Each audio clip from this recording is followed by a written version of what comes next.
Disebutkan dalam sebuah kisah yang sahih juga, Jabir radhiyallahu anhu pernah seorang sahabat Nabi yang mulia berkata, ketika orang-orang yang berhijrah ke Habasyah ke Ethiopia pulang ke Madinah dan menghadap baginda Nabi SAW ketika pembebasan kota Mekkah dari kekufuran, beliau pun bertanya kepada para sahabat itu, maukah kalian memberitahukan kepadaku, kata Nabi SAW, sesuatu apa yang paling menakjubkan bagi kalian yang pernah kalian lihat di Ethiopia sana atau di Habasyah? Beberapa pemuda di antara mereka menjawab, tentu wahai Rasulullah, suatu ketika kami sedang duduk-duduk di pinggir jalan, tiba-tiba lewat seorang perempuan yang sangat tua di antara mereka di penduduk negeri Habasyah ini yang membawa gentong air di atas kepalanya. Tiba-tiba perempuan tersebut bersenggolan atau lewat di sebelahnya seorang anak muda laki-laki, yang tiba-tiba anak laki-laki tersebut memegang pundak si perempuan tadi, kemudian mendorongnya sehingga perempuan itu jatuh berlutut dan pecahlah gentong airnya. Sesudah bangkit, perempuan itu memandang si anak muda kemudian berkata, wahai pengkhianat, kelak kamu akan menyadari jika Allah telah meletakkan kursinya nanti di hari kiamat dan mengumpulkan manusia untuk menghakimi di antara mereka. Sejak awal dan akhir, semua manusia yang pertama dan akhir akan didatangkan, tangan-tangan dan kaki mereka akan berbicara, dan tidak ada sesuatu pun yang terzalimi, maka urusanku dan urusanmu akan selesai pada saat itu. Maka Nabi SAW bersabda, apa yang diucapkan perempuan itu benar. Bagaimana Allah memberkahi suatu kaum yang tidak mau menolong orang yang lemah dari tindakan orang yang berbuat aniaya. Abdullah bin Salam radhiyallahu anhu, seorang sahabat Nabi yang mulia, berkata, sesungguhnya tak kala Allah menciptakan makhluk dan mereka telah berdiri di atas kaki-kaki mereka, mereka pun mendongakkan kepala mereka ke langit seraya berkata, wahai Rabb, bersama siapakah engkau?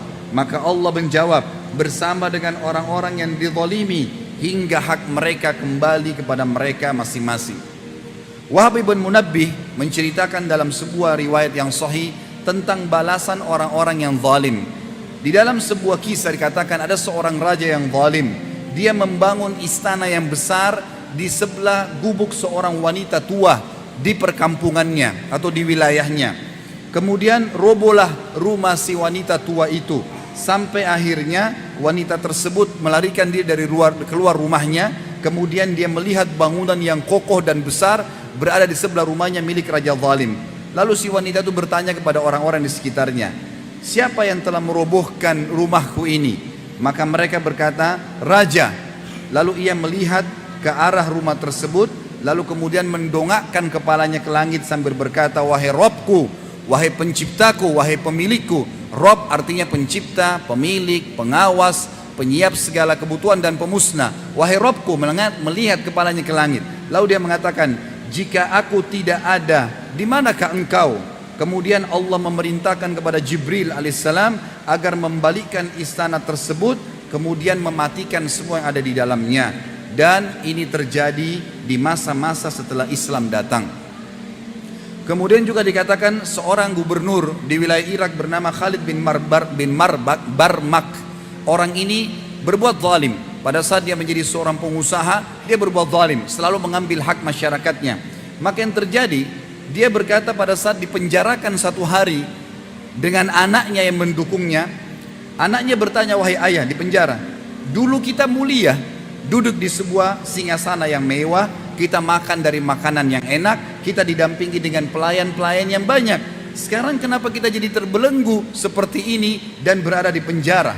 Maka ayahnya berkata, wahai anakku, doa-doa orang yang terzalimi senantiasa bergema di malam hari, namun kita tidak menyadarinya dan Allah tidak lalai dari itu. Disebutkan dalam riwayat yang lain, Abu Umamah radhiyallahu anhu, sahabat Nabi yang mulia, berkata, akan didatangkan orang yang zalim pada hari kiamat kelak kalau dia tidak sempat minta maaf dan mengembalikan hak orang yang sedang dizaliminya. Hingga ketika berada di atas sirat yang berada dibentangkan di atas neraka, maka di atas neraka jahanam ia bertemu dengan orang-orang yang pernah dizaliminya. Kemudian orang-orang tersebut menceritakan kepada Allah tentang kezaliman yang terjadi. Maka orang-orang yang dizalimi tadi kemudian mengambil semua pahala yang dimiliki orang tersebut tanpa tersisa sedikit pun, sampai semua hak orang yang terzalimi diberikan.